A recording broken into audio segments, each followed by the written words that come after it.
Dear friends, welcome to my channel. Let's read. Today we will be completing our leftover story, No Status for Saints. So let's begin with the story.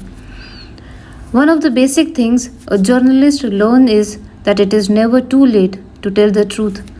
Let's begin at the beginning, shall we? How did you meet him? How did I meet him? He used to visit the house, one of the regulars, once a week. The other girls, they made fun of me. Your Parsi boyfriend, Krista? A little joke between us, you understand? But I did not mind. He was always very gentle and considerate. Very unhappy. She shook her head gravely. Only the unhappy come to women like us. But then we had no time for such considerations. I regret this very much. Between a gasping madam and haggling customers, it was a ghastly race. Who earned the most each night? Her shapely manicured nails, tightly clasped, betrayed the effort it cost her to speak. You do not mind my being so frank? No. It happened after the abortion. My sixth. Funny the way men forget you exist, the same hungry, miserable men who are responsible. But he was different. A gentleman, actually risking his reputation to come and see me at the hospital. Oh, I remember the day like it was yesterday. I hear my name muttered, and then who do I see but him with a sheaf of half dead flowers. You know what I did? I laughed and I cried at the same time. Yes, he had never before brought flowers for any woman. It was so obvious. And then she blushed to her ears, and then everything changed for me. You understand? It was like having a second birth. You will have a Coke? Yes. Looking under the pillows, opening and shutting drawers to locate the small change to finance my refreshment took time. I sat watching her. A lithe, coltish figure, lovely slim legs. When she went out looking for the Hummel, I examined the sparsely furnished room. Steel almirah, old-fashioned wooden dressing table, small square table with a tiffin carrier upon it, knitting machine in a corner. Not a single photograph of a family member or a relative. By the side of the bed, a framed painting of Jesus Christ, meditating. Now that your life's changed, how do you manage? I inquired when she returned. Somehow I manage. I work for the SPCA. The payment is small, but I like the work. Oh, I like it very much. That looks after the rent. Then I do a lot of knitting, and that brings in enough for my meals. One thing I know, I will not go back to that life again.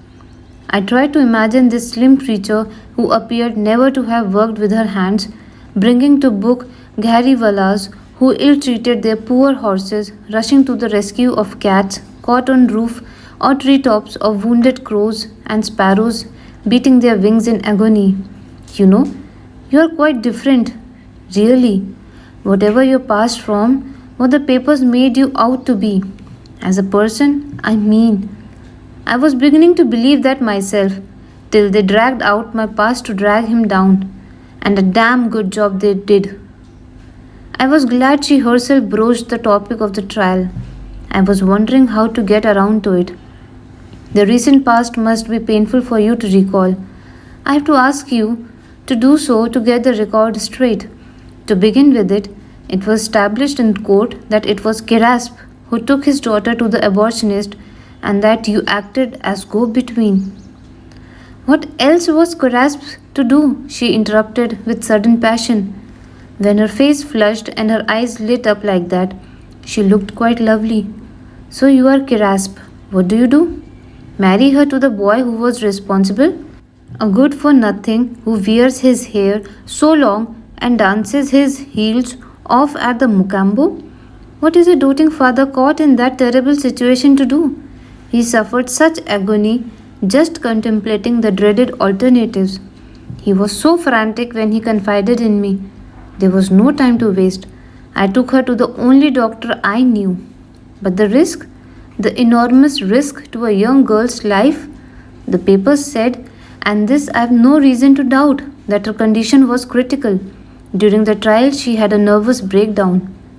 Yes, It was terrible. But how to explain to you? In these cases, post operative treatment is important.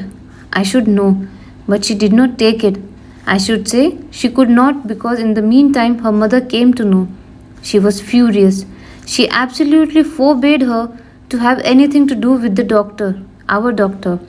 Now it was not Kirasp's fault, was it? That she did not confide in her mother in the first instant. Who can blame the mother also? Any mother would have reacted. Wait a minute. As far as I remember, this fact wasn't brought out in court. I mean, that it was she who had approached her father. No, no.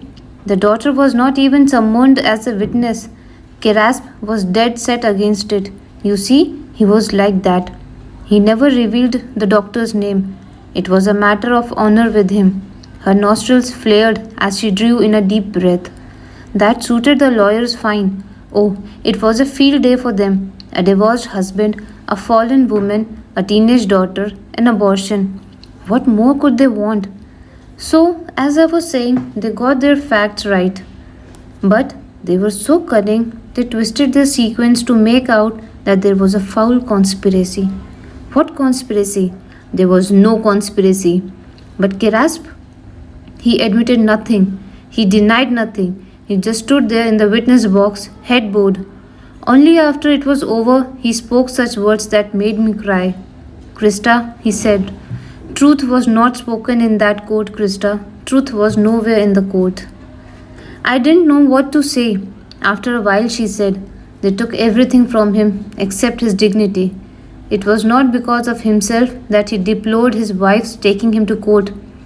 The bad publicity it brought his daughter hurt him more than anything else. In the end, it was his daughter's disgrace rather than his own that broke him, and the fact that he wasn't allowed to see her anymore. In a flashback, I saw the queer, springy walk, the quick darting movements. There were no more questions I had to ask, to inquire about her antecedents, about the circumstances that had brought her to this life in the first instant. Seemed totally irrelevant. I tried to think of the questions Pacey and the others might have asked, but I couldn't think of any. I finished my drink in silence. There is one bit of good news, Mr. Powry, I must give you before you go. I hear that the daughter has quite recovered. She is such a sweet child. God bless her. Of course, she will miss her dad. She was so fond of him. And you? She gave me a long look. How shall I put it? He was my only link with all that is decent and good in the world. He gave me something very precious, something to live for. I told her I'd call again, but I knew I wouldn't do it. She made me feel strangely disturbed, ashamed. Yes. No. I found myself repeating her words, trying to mimic the curious lilt in her voice. I walked fast.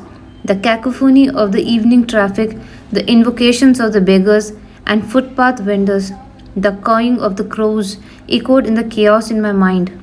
Really, I cannot describe how I felt, except that I was bursting with something that was too big for me, that I should have felt elated, and I was depressed. I waited impatiently for the morning to watch their reactions when I told them the true story. But they were on a different wavelength altogether. Pacey was arguing. What was the use of talking about the shortage of foreign exchange when a representative of the UN could send for an assistant all the way from India to just draft his speech for him? Munchie listed the names of no fewer than 17 consultants who had accompanied the Prime Minister on a trip abroad. Dinshaw opined that if you ask him, which nobody did, the country was going to the dogs. Putting on a serious face, I inquired why he didn't devise a scheme to safeguard the country against the occurrence, just as he did to safeguard its inhabitants. After that, they left me severely alone. My mood changed too. The story was in a sense personal to me, and I didn't feel like revealing it just then and to them. In the clear light of morning, I hardly fancied myself as a modern Don getting men off their lofty judgment seats, and between you and me, I had to vacate the seat myself.